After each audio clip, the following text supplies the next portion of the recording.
ke Kiai Ubed dulu Pak Kiai. Ini terkait dengan tema podcast kita pada malam hari ini yang lebih kepada kita mengkritisi Jatma Aswaja dan kemudian unsur permujaan yang berlebihan kepada Mbak Lutfi bin Yahya gitu ya. Nah, untuk Pak Kiai, dalam tradisi tasawuf, cinta murid kepada guru adalah kemuliaan. Tapi di titik mana cinta itu berubah menjadi pemujaan yang merusak akal sehat dan prinsip tauhid? Monggo Pak Kiai, mungkin bisa disampaikan. Baik, terima kasih Mas Charlie. Hormat saya untuk Gus Haikal. Sebelum saya menjawab pertanyaan Mas Charlie, saya perlu menyampaikan catatan-catatan saya anggap penting. Yang pertama, bahwa Abah Profesor Dr. Abdul Hadi itu adalah seorang akademisi yang mencintai tradisi pesantren, mencintai organisasi Torekoh, dan mencintai NU. Tentu beliau sebagai akademisi kalau nggak punya interdependensi, keterikatan dengan tradisi pesantren sebagai sebuah amanah dari leluhur beliau, organisasi Torekoh sebagai amanah dari leluhur beliau, dari Pak D beliau, dari Hadratus Syekh Kiai Haji Muslim bin Abdurrahman, dan juga dari ayahanda beliau Hadratus Syekh Kiai Haji Ahmad Muthohar. Kalau nggak ada sebuah amanah, nggak akan ada interdependensi, Mas Terli. Beliau sebenarnya sudah cukup sebagai akademisi, ya dalam perspektif akademik saja.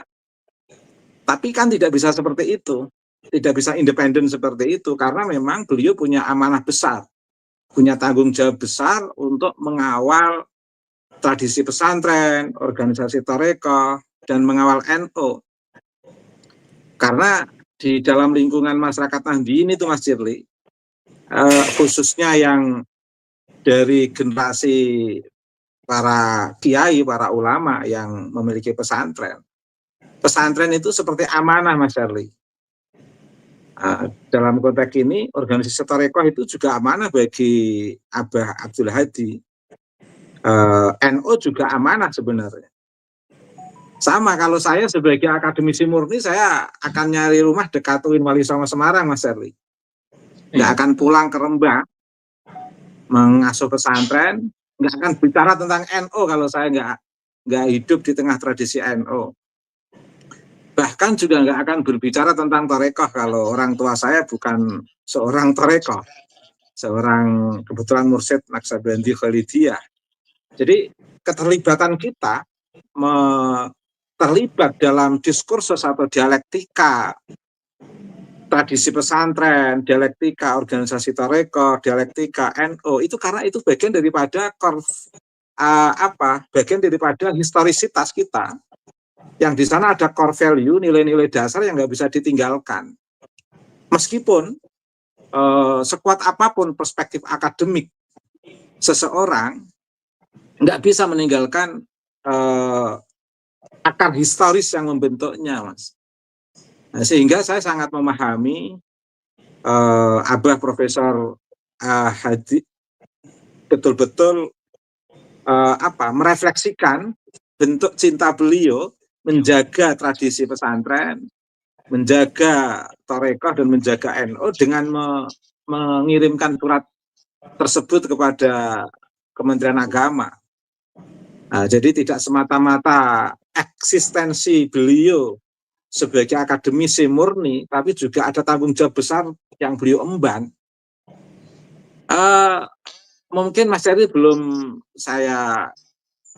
sempat membaca fenomena sebelum forum mursyid itu, sebelum terjadi peralihan dari Habib Lutfi ke Mbah Halwani, itu Prof. Abah Hadi itu betul-betul mengawal itu, Mas, melalui forum mursyid Indonesia itu.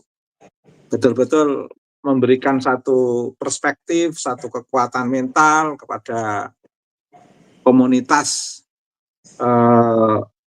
para mursyid yang memiliki kegelisahan yang sama di Jatman dalam kepemimpinan Habib Lutfi 23 tahun tidak ada regenerasi dan sangat sentralistik, dan ini memang bukan karena kebencian, bukan karena apapun, pretensi apapun, selain pretensi regenerasi, restrukturisasi, dan itu sesuatu yang sangat wajar dalam organisasi.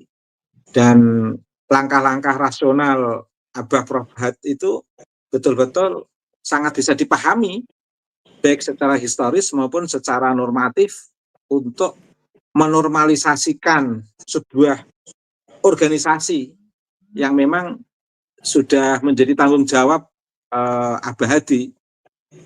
Karena memang kita tahu dari kesejarahan Jatman dari awal, sebelum menjadi Banom NU itu tidak terlepas dari Meranggen, tidak terlepas dari Hadratus Syekh Kiai Haji Muslim bin Abdurrahman, Hadratus Syekh Kiai Haji Ahmad Muthohar, sehingga toreka pesantren NU bagi Profesor Abah Profesor Abdul Hadi itu betul-betul bagian daripada kesejarahan yang memang harus dikawal, Mas. Sebagaimana Gus Dur nggak bisa meninggalkan NU, keluarga Gus Dur nggak bisa meninggalkan NU, Mas Sherly. Karena memang historisitas NU tidak terlepas dari Mbah Hasyim Asy'ari. Maaf, bukan Pekalongan, tapi Mbah Hasyim Asy'ari, Mbah Khalil Bangkalan. Sama, Jatman itu nggak bisa lepas dari Meranggen. Maka wajar kalau Abah Prof. Abdul Hadi betul-betul dengan totalitas mengawal itu, dan betul-betul ngawai itu, Mas Sherly. Itu harus dipahami bersama posisi beliau mengapa mengeluarkan surat itu. Sebagai akademisi terkait dengan zikir kebangsaan di Istiqlal, saya juga yakin dalam interpretasi saya terhadap simbol dan makna yang digerakkan oleh Abah Prof. Abdul Hadi.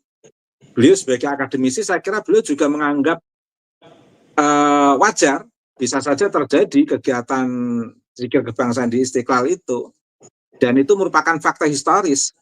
Secara akademik beliau menganggap itu sesuatu yang jamak terjadi, biasa terjadi. Saya sendiri juga menganggap itu sah-sah saja. Kegiatan zikir kebangsaan di Istiqlal Jakarta itu bagi saya sebagai akademisi juga biasa, sah-sah saja itu, Mas Sherly. Sebagai fakta historis tidak apa-apa. Tetapi yang menjadi persoalan di sana kan ada tradisi pesantren kecil yang tergabung dengan pesantren besar yang bernama Nahdlatul Ulama, Mas. Lah, perlu diketahui Mbah Lutfi itu dari muda itu jujur saja di antara Habib yang dibesarkan, didampingi oleh kiai-kiai di lingkungan NU, paling rajin dan akrab chemistry dengan kiai-kiai di lingkungan NU, Kiai Habib Lutfi itu, Mas. Mudanya beliau juga sering ke kajen di Pati, juga beliau sebelum menjadi Rois Jatman sering ke Meranggen, sering sowan ke Hadratus Syekh Kiai Haji Ahmad Muthohar, juga sering sowan ke Kiai Haji Muhammad Shodiq Lutfi Hakim Muslim, sehingga akrab sekali, dan memang istilahnya dolanan beliau di pesantren NU, Mas. Artinya beliau juga dibesarkan dalam tradisi banyak beradaptasi dengan tradisi NU lah, saya katakan begitu. Banyak beradaptasi dengan tradisi di lingkungan Nahdlatul Ulama, Mas. Lah, tetap yang menjadi persoalan ketika beliau besar di NU, di Jatman, dan bagaimana ceramah-ceramah beliau, bahkan beliau dengan tegas, uang orang sa NU-an, oh gimana gitu, kesan itu betul-betul sikap ketegasan beliau menunjukkan kefanatikan beliau terhadap NU itu merupakan nilai tersendiri bagi saya dan bagi warga Nahdliyin. Dan itu luar biasa. Sehingga warga Nahdliyin itu percaya penuh atas kepemimpinan beliau di NU, dalam konteks ini di Jatman, Mas. Tetapi yang menjadi persoalan ketika kepemimpinan Jatman beralih ke Kiai Halwani,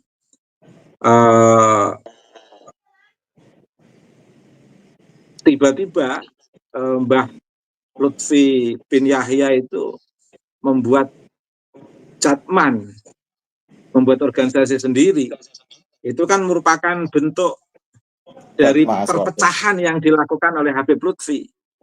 Harusnya kesetiaan orang berorganisasi itu, kalau dia menjadi pemimpin, akan bertanggung jawab terhadap organisasi yang dipimpinnya. Kalau tidak menjadi pemimpin di organisasi itu, dia juga akan mengikuti organisasi itu. Sehingga tidak perlu membuat organisasi baru, terkecuali ada sebuah sistem organisasi yang dikehendaki sebagai counterwacana, bukan sebagai sebuah tandingan. Karena kalau dari Jatman membuat organisasi Jatma, itu jelas orang bisa membaca itu sebuah tandingan, puncak pembangkangan, Mas. Tapi kalau dari Jatman kemudian bikin organisasi kebangsaan yang lain, itu tidak apa-apa. Organisasi atau bikin partai politik malah nggak apa-apa. Tapi kalau dari Jatman terus bikin organisasi yang sama-sama Torekoh, yang notabene di sana saling terjadi interaksi dengan antar mursyid di lingkungan Nahdlatul Ulama, mau tidak mau yang tetap komitmen di Jatman masih banyak, tetapi paling tidak akan memforsir, membuat tidak nyaman beberapa mursyid yang memang sudah akrab dengan Habib Lutfi, meskipun tidak banyak, dan 100% masih di Jatman, Mas. Tapi paling tidak ada beberapa orang atau individu, tokoh yang memang mau tidak mau menjadi persoalan tersendiri. Terlebih yang pernah menjadi pengurus di organisasi Nahdlatul Ulama, Mas. Nah, ini kan akhirnya nampak sebagai sebuah fenomena yang semua orang memahami seperti sebuah perpecahan. Karena organisasi yang dibuat Habib Lutfi itu adalah bentuk organisasi yang sama dengan Jatman dalam konteks aktivitas keberagamaannya itu.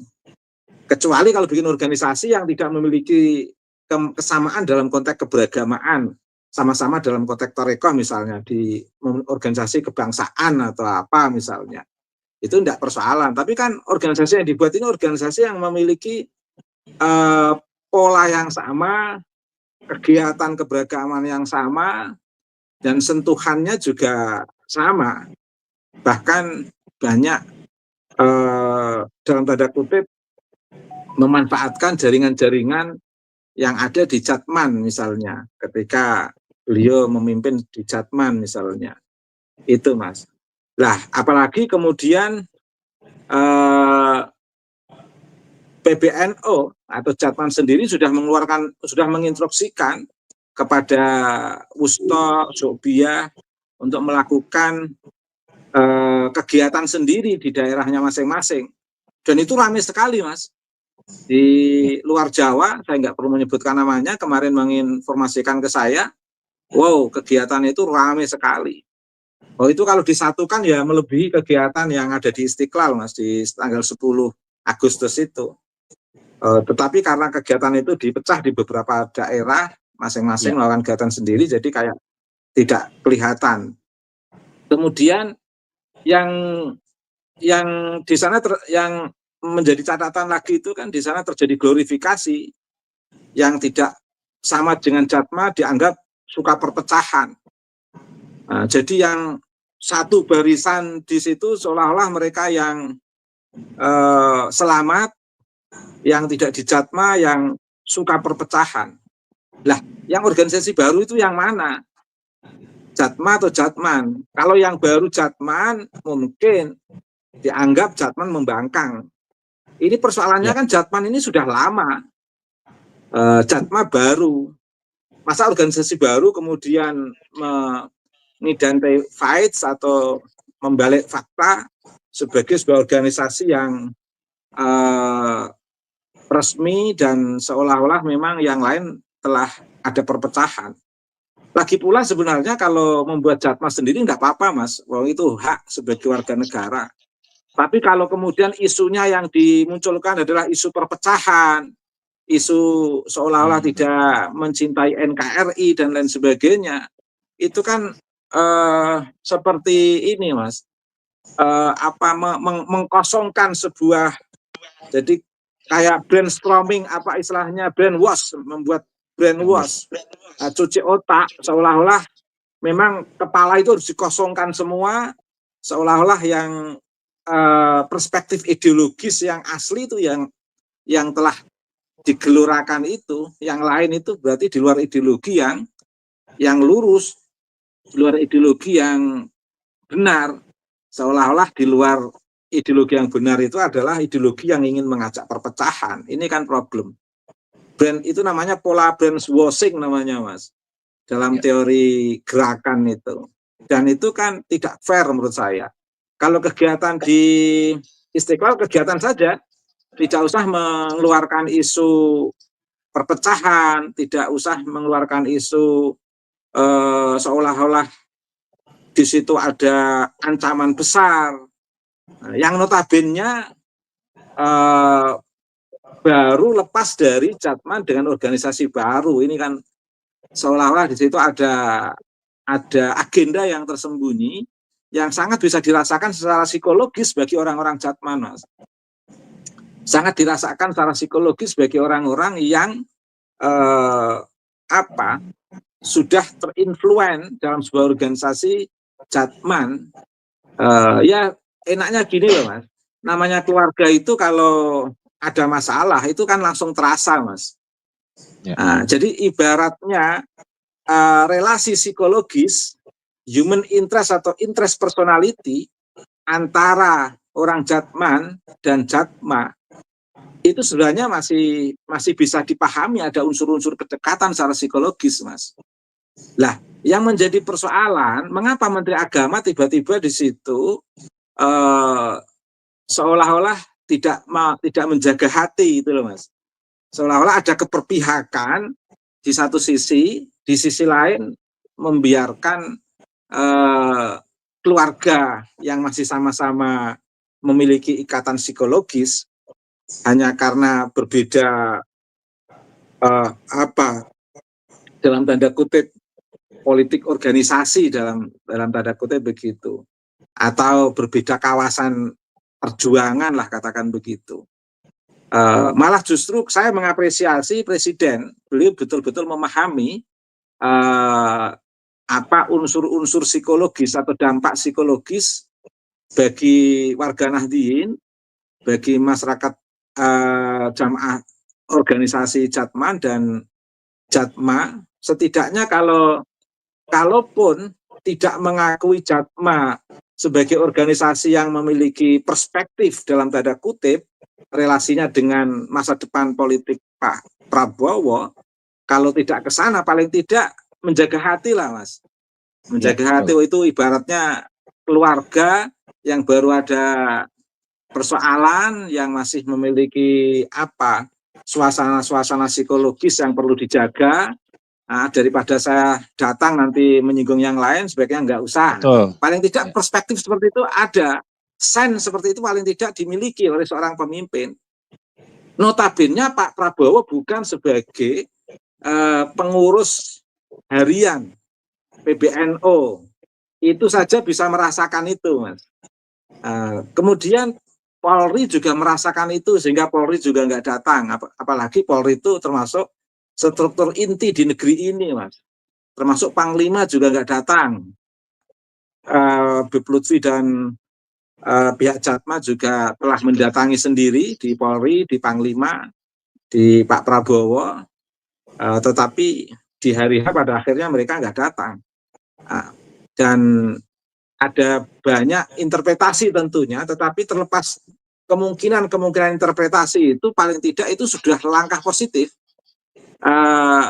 Apa yang dilakukan oleh Pak Prabowo untuk tidak datang, Panglima, Polri untuk tidak datang, itu menurut saya sebagai sebuah keputusan yang positif, Mas, untuk menjaga hati sama-sama warga negara yang sedang bahasa lembut saya sedang melakukan diskursus atau dialektika gerakan yang sama-sama dari basis kultur yang sama, hanya latar belakang yang berbeda saja, latar belakang migrasi yang berbeda.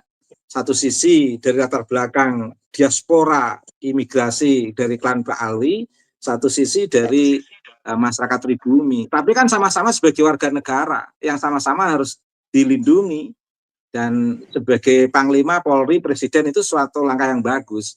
Yang menjadi pertanyaan besar itu kan mengapa Menteri Agama tidak memahami fenomena itu? Itulah yang saya membaca dari jarak jauh. Mengapa Abah Profesor Dr. Abdul Hadi mengeluarkan surat seperti itu, Mas? Itu paling tidak analisis subjektif saya itu, Mas Charlie. Ya.